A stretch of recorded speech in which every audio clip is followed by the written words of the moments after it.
Shalom Aleichem, welcome everyone as we're preparing for Shabbat, Parashat, Tavo La'aretz. And Baruch Hashem, we're just 2 Shabbats away from Rosh Hashanah, right? We have this Shabbat, next week Shabbat, and then already Sunday night, Bezat Hashem, we're going to come into Yom Adin. So let's take a look at this week's Parsha to see what we can learn from it and how it can help us better prepare for Rosh Hashanah, the Yom Hadin, Yom HaZikaron. Let's start with the beginning of the Parsha, where it tells us that once we come to the land of Israel and we're living there, we have to take what's known as bikurim, the first fruits. They would tie a string, they know which fruits were first, they put them in a basket, and the whole process with song and everything, they would bring the bikurim up to Yerushalayim, to the Makom HaMikdash. When they get there, there's a very interesting whole process they have to do. The Torah says as follows: You're going to go to the Kohen and you're going to tell him,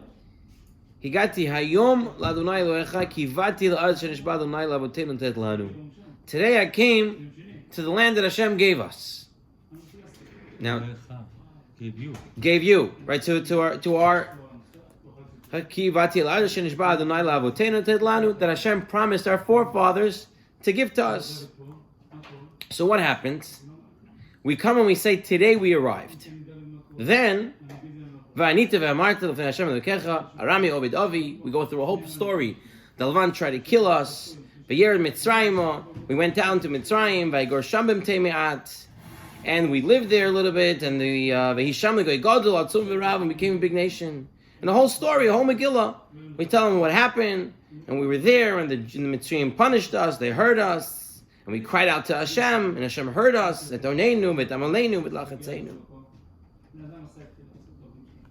question is, first of all, 2 questions. First of all,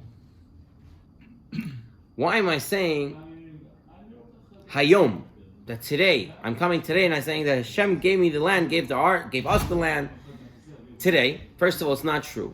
I'm already living in Eretz Yisrael. Let's say I'm a farmer there and I'm living there 20 years, 30 years, 40 years, 50 years. Every year I come and I say, today Hashem gave us the land. And then I have to say a whole process. Say what happened. Lavan, Mitzrayim. You want me to bring the first fruits? Let me come, give them. End of story. Why is there a whole process involved over here? So the Sefer HaChinuch explains that in order to have Hakarat HaTov, in order to have thoughts of being grateful and thankful to someone, you have to stretch them out with your words. Because if you don't talk about them, you don't contemplate them, you don't think about them, you might know about them in the back of your head, but it's never going to come out. In order to have Hakarat HaTov, you have to be able to draw out the truth from your heart. And therefore, you have to go through a whole process. You have to be able to speak about it. Rav Pam, Zechatzik Bracha, says, these psukim tell us how much it was to get to Eretz Yisrael. Right? What we went through as a nation to get the land of Israel. He says, unfortunately, today, Rav Pam was saying, speaking in his generation, about 50 years ago, and he says today people don't realize the uniqueness of having an Eretz Yisrael and getting there. He says today you can hop on a plane and you're there 12 hours later. He says in the olden days, if you wanted to travel to Yisrael and you lived wherever you lived, you live in Yemen, you live in Bukhara, wherever you lived, you had to travel on donkey or horse or whatever it is, and you went through all hostile lands, people who were ready to kill a Jew in an instant, the highway robbers and everybody stealing your money and everything. When people finally got to Eretz Yisrael, they kissed the land. They had an appreciation for it. They had pictures from the 1970s when the Soviet Jews came to Eretz Yisrael for the first time. They all came down from the plane. They all kissed the ground. There was a feeling of Hakarat HaTov, the Baruch Hashem, that we arrived to Eretz Yisrael. Today, that feeling really is not there. We come to Eretz Yisrael. We get off the plane in Ben Gurion. We look around, everything looks very nice. We already start our sightseeing. We plan when we're going to go to the hotel. We make sure we get that in. But otherwise, we're just coming. coming and going and not really feeling the appreciation that Hashem gave us the land of Israel and the trials and tribulations that we went through to get that land. And so in order to have that feeling, a farmer who's been already farming for 50, 60 years, every year has to come once again and has to get the feeling of today. He says, Hayom, I'm going to say today that we came to Eretz Yisrael. And how am I going to feel that? I'm going to talk about it. I'm going to tell you how Lavan tried to destroy Yaakov, how he ended up in Mitzrayim. And we go through that process. Rav Pam says that if people would understand the process of appreciation, he would always say, what was the reason why we had wedding pictures and wedding videos? What, to sit on the shelf? Everyone has their wedding video pictures, and we sit on the shelf. Maybe once in a while the kids want to see it. Someone wants to see it, so we take it out, we look at it. Did a guest or something like that? Pam says the reason why I have pictures and videos on the wedding is to take it out and try to remember the feelings of joy and happiness that you had that day. Look and say, wow, this guy came, that guy came, look at this one was here, look what we had here, oh wow, how happy you are, how happy I am. And that gets that person into the mode of appreciation. He says, a Hatan, he finally finds a Kala, finally finds his bride. Then years later on, they're married, and then they get upset with each other, they're fighting with each other, and he says if a Hatan stops, a husband stops and says, same thing with the wife. If they stop and say, wow, you know how many dates I went on? I went out with this person, and that person, and that crazy person, and that crazy incident, and this, and that. And finally, I found this good person. And Baruch Hashem, we're together. And we have kids and this, and they try to build up to understand the greatness of where they got to and how they got to where they got. Then this will cause an appreciation to them. An appreciation to one another. There was a 93-year-old man in Italy. He became very ill, and they put him on a respirator. And he was on it for a few nights, and finally he did better, and they got him off the respirator. And they gave him the bill, and he saw that it would cost him every single day that he was on the respirator 5,000 lira. And when they gave him the bill, he started to cry. That's expensive money. So the people told him, why are you crying? If it's money, we'll help you out. We'll find an organization, something to help you. And he says, no, I'm not crying because it costs 5,000 lira. He says, my whole life, for 93 years, I breathed fine. My respiratory system was working perfectly fine. And I never thanked Hashem. I never thanked God for it. I see one day it didn't work. It cost me 5,000 lira to make it work. How much appreciation am I supposed to have? A lot of times, what happens by us is that when we don't have it anymore, all of a sudden I appreciate it. You know, Chas Shalom, somebody's wife or somebody's spouse passes away. Oh, how great she was, how great he was. Oh. Then everybody remembers. My father, this person. Then people start talking. Right? When it's too late already. The appreciation has to be now, has to be here. The Paninim al Torah, he shares what I think is an amazing story that kind of puts Hakarat HaTov into a great perspective. There was a young Bat Yisrael, a young Jewish woman. She was very modest. She was learning Torah. She was a tzaddiket. She had a very hard time finding a shidduch because she had one physical problem. She was blind. She was blind from birth.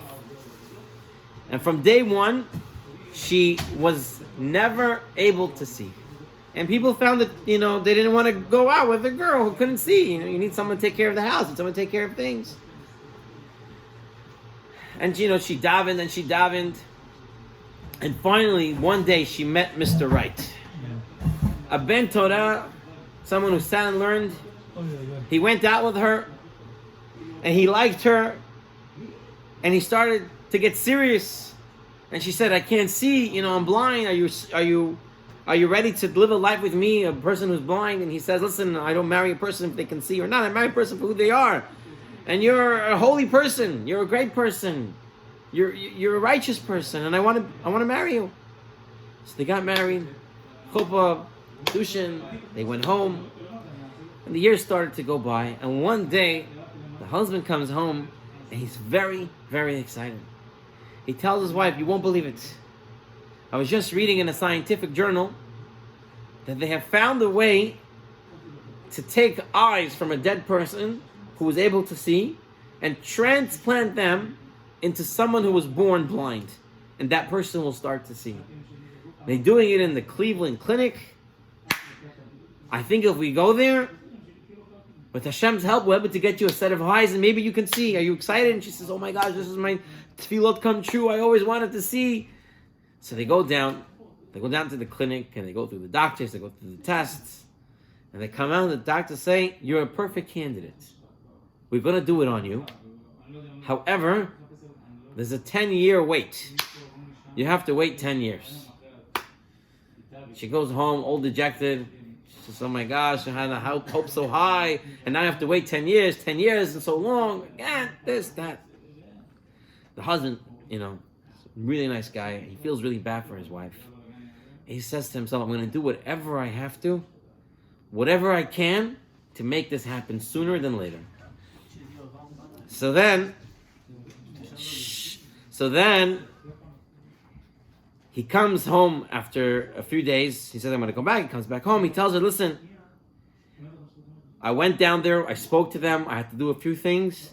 But Baruch Hashem, we found you a pair of eyes and they can already do the surgery next week. She says, what? You're kidding me? You're joking? He says, no, I'm serious. It's really. You can get the new eyes by next week. And she was so excited. She thanked him and everything. And they went to the Cleveland Clinic and she had the surgery.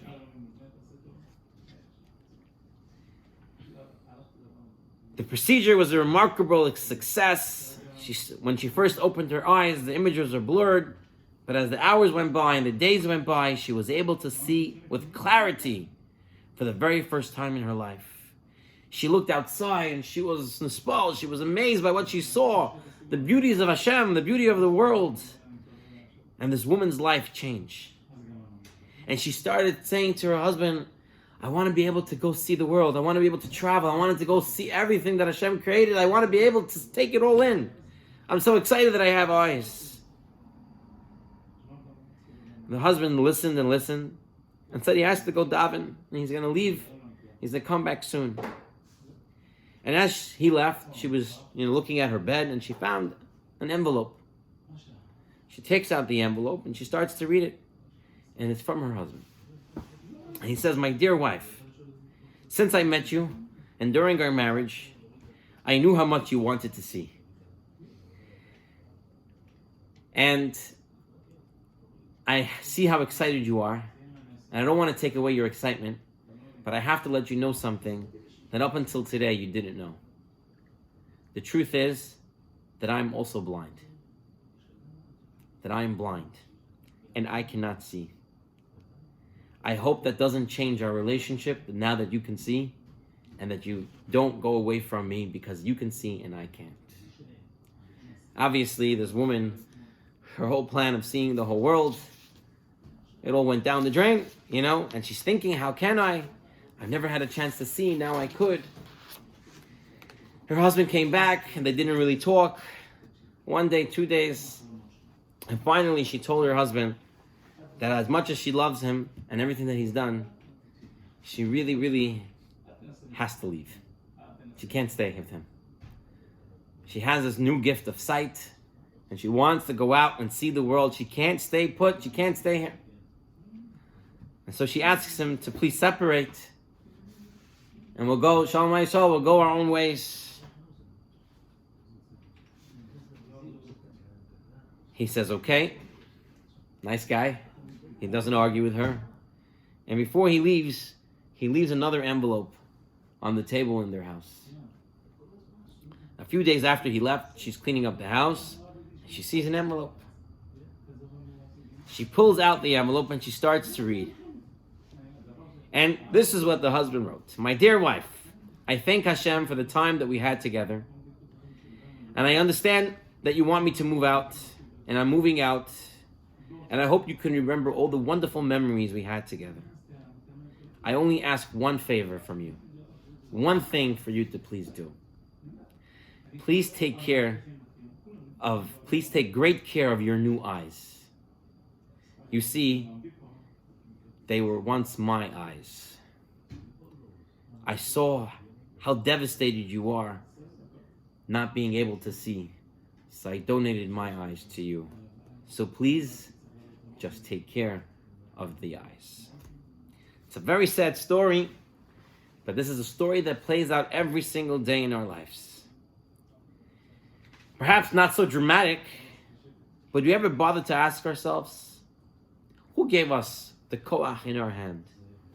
Who gave us the moach in our head, the brain to think? Who gave us the ability to walk, talk, run, enjoy? It all came from HaKadosh Baruch Hu. How many times have we taken these abilities that Hashem gave us and used it against Hashem? Where's the Hakarat HaTov?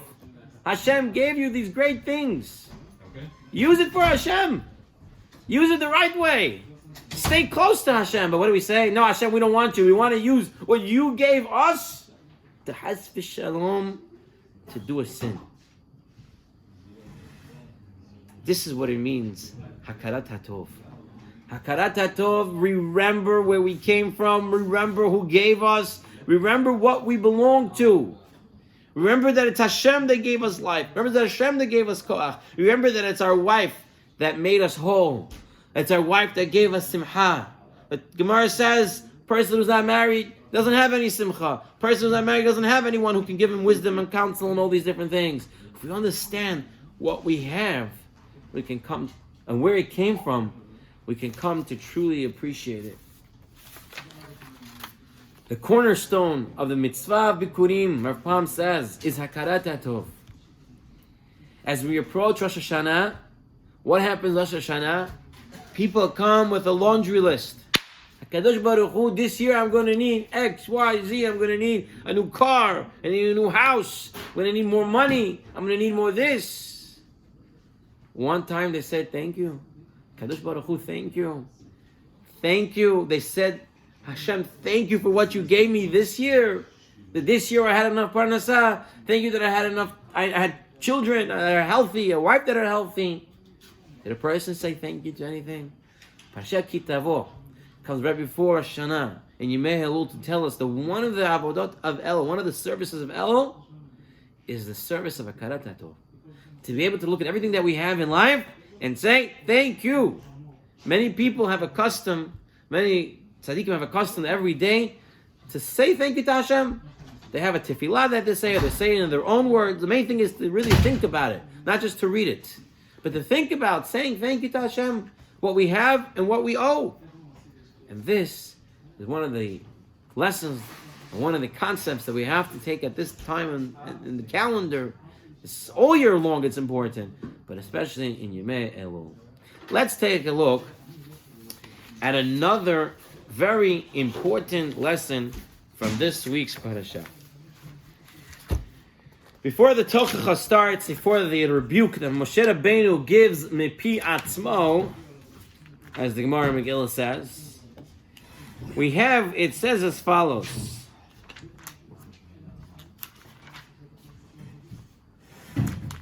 The Pasuk says, right over here, V'ra'u kol mei ha'aretz ki shem Adonai nikra alecha ve'yare'u mimeka. The people of the world, if you follow the Torah and you do what you're supposed to, Hashem will give you all the berachot, everything you'll get. And the people of the world will see Hashem's name is called upon you, and they will be scared, and they will fear you. They will fear Kal Yisrael. There was once a Hasidic Rebbe that a city that they lived next to needed a little bit of musar, a little reinforcement, a little bit of chizuk to become more closer to Torah. So he told two of his Hasidim, two great students of his, to go to that city and to get them, to mechazik them, to get them closer to Hashem. The two people went, these two Hasidim went, and they came back to the Rebbe 2 months later. So the Rebbe said, what took so long? I told you to go, maybe give it the Rasha, give it a little bit of Hizuk and come back. What were you doing there for 2 years, 2 months? And the Hasidim said, Rebbe, we were there and we saw how bad it was. We knew that if we would talk to them, it would do absolutely nothing.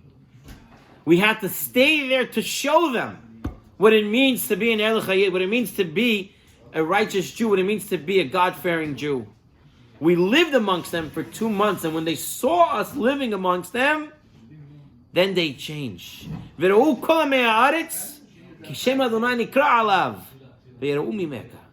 If they see that Hashem is on you, then they'll fear you and they'll learn from you. The Hafetz Chaim would say a story. He would say there was once a Hasid that decided he was going to change the world. He's going to give dirashot. He was going to give fiery speeches and change people's ideas and minds. So the Hasid went to a city and he told the community he's a Magid, he's a preacher, he wants to talk. So the Gabbai said you could speak between Mincha and Aravit.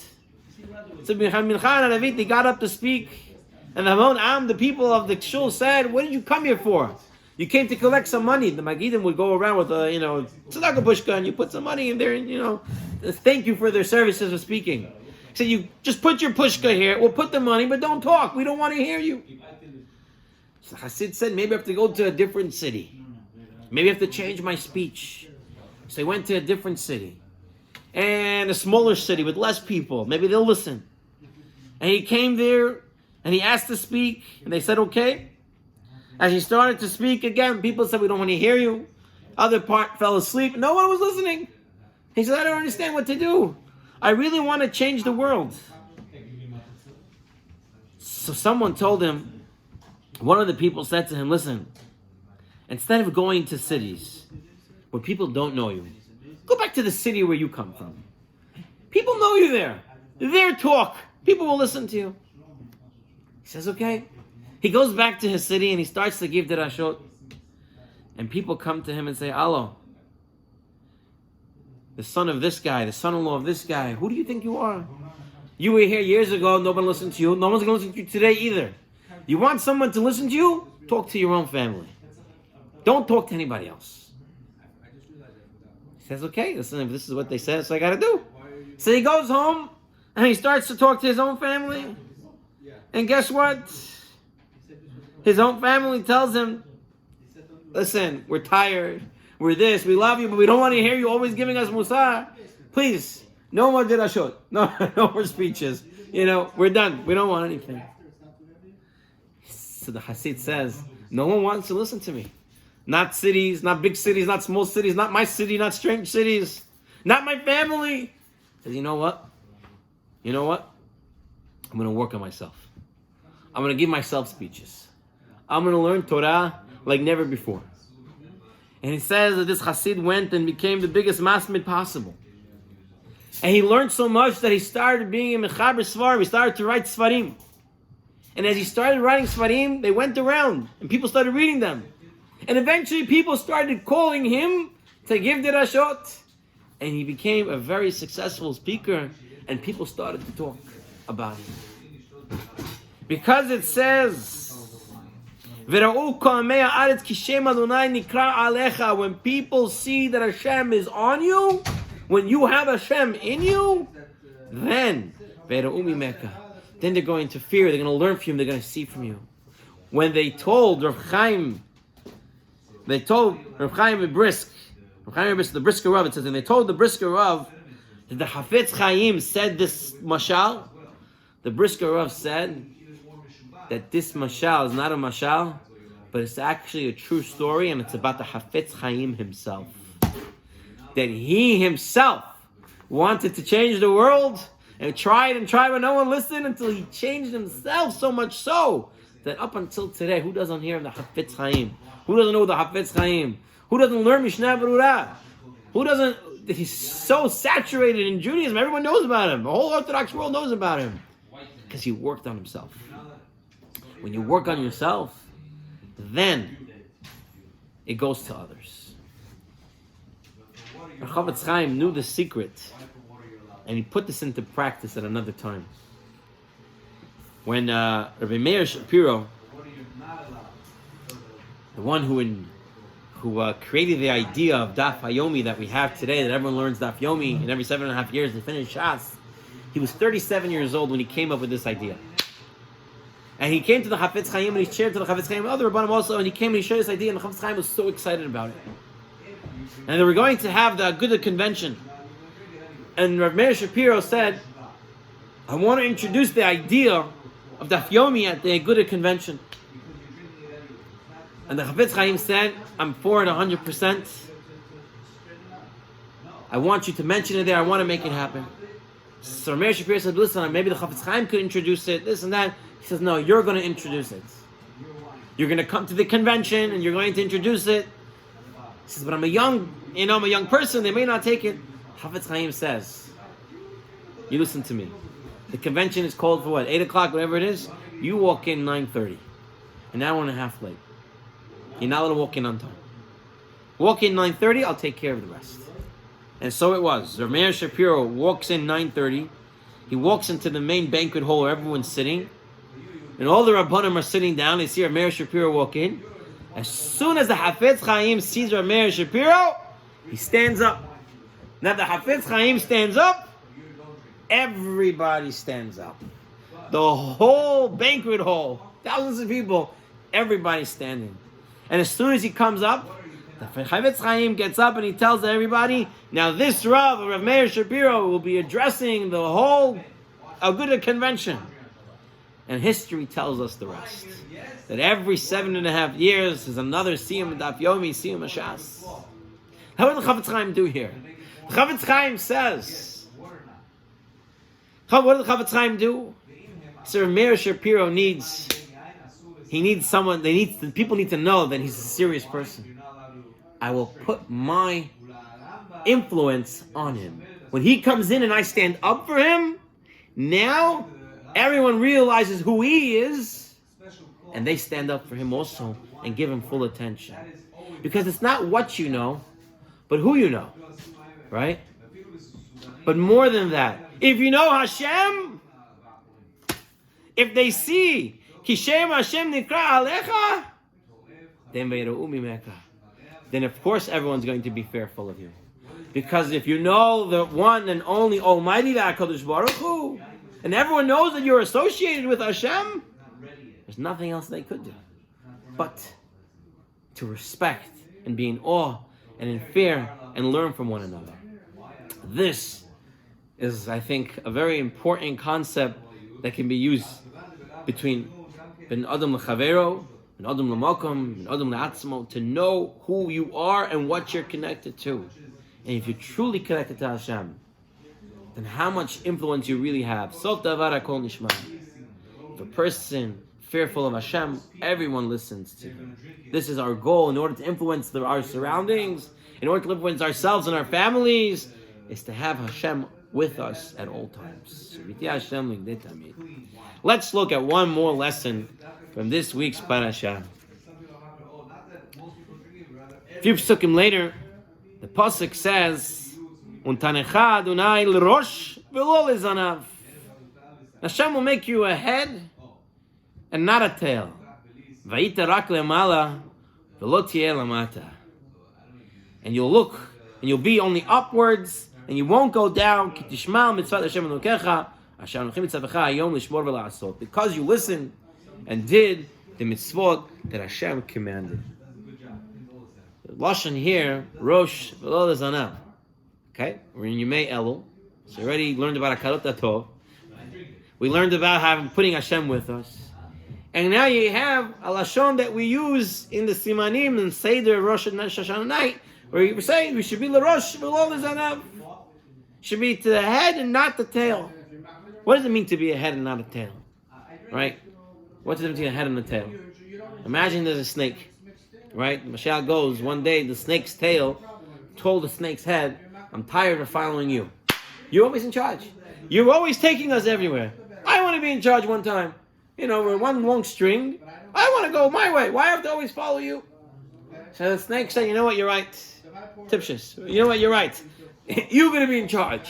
So as soon as the tail took charge, what happened? He fell down a cliff, into a fire, into a water, and just kept falling down. He doesn't have eyes to see. What it means to have a rosh, to have a head, Head means you can see, you can put straight, you can look right. That's why it's not called Shana Hadasha.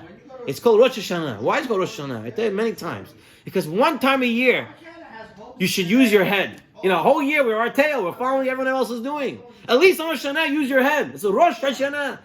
Use your head one time a year and put the year in the right place. Put a head on. Do the right thing.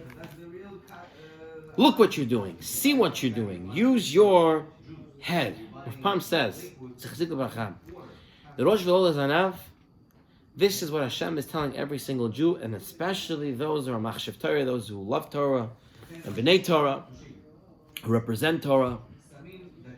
You have to be the Rosh Hashanah. L'zanav, a tail follows. They follow.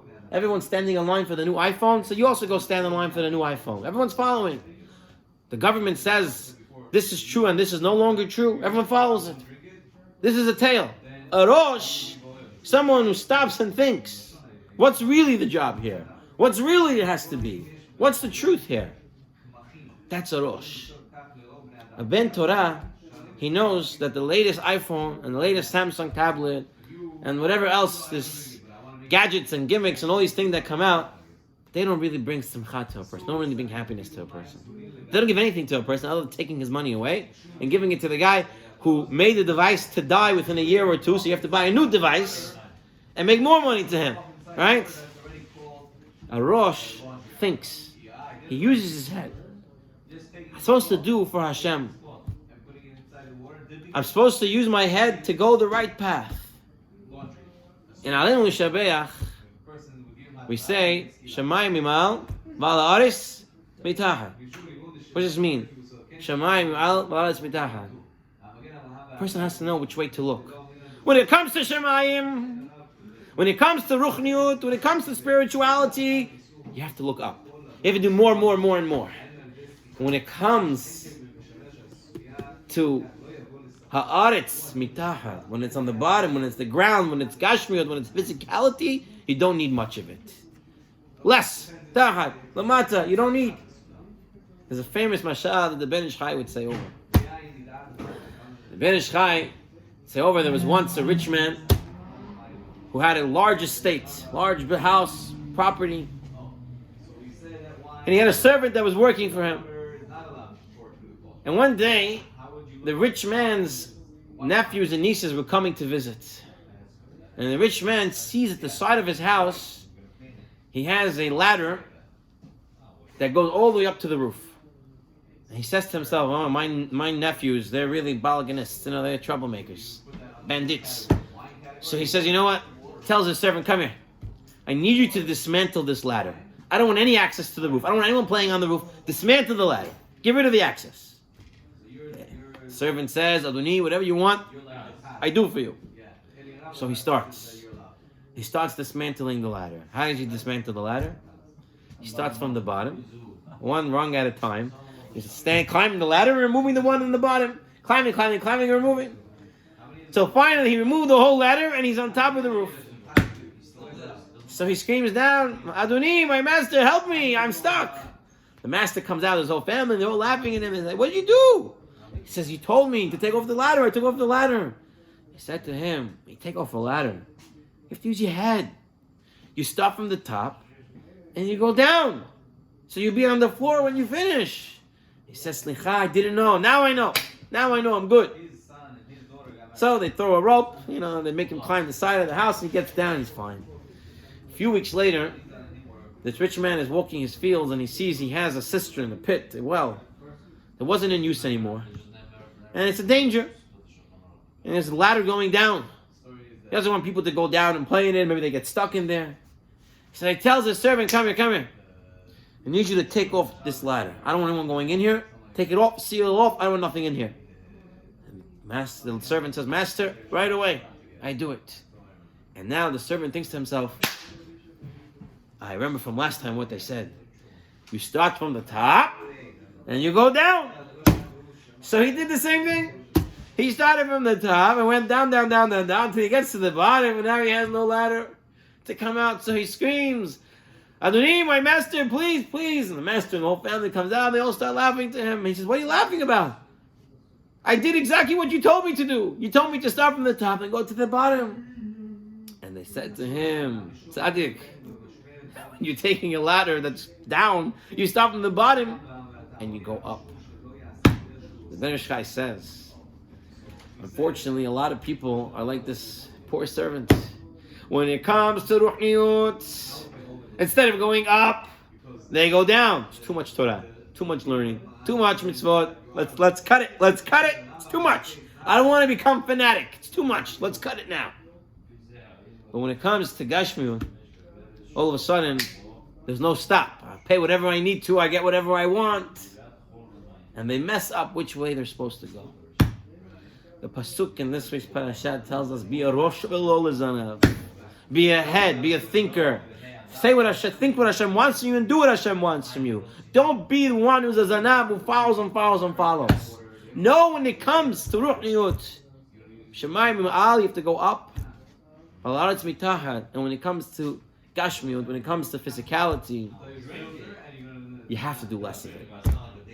This hopefully gives us some clarity as we approach Yom Hadin. To review what we learned and the lessons that came out with it. Lesson number one, the importance of Hakarat HaTov. To having a sense of thank you. In order to do that, you have to verbalize it. You have to actually think about it. You can't just say, I know. Because you know, you forget. You have to think about it. You have to talk about it. And you have to explain it.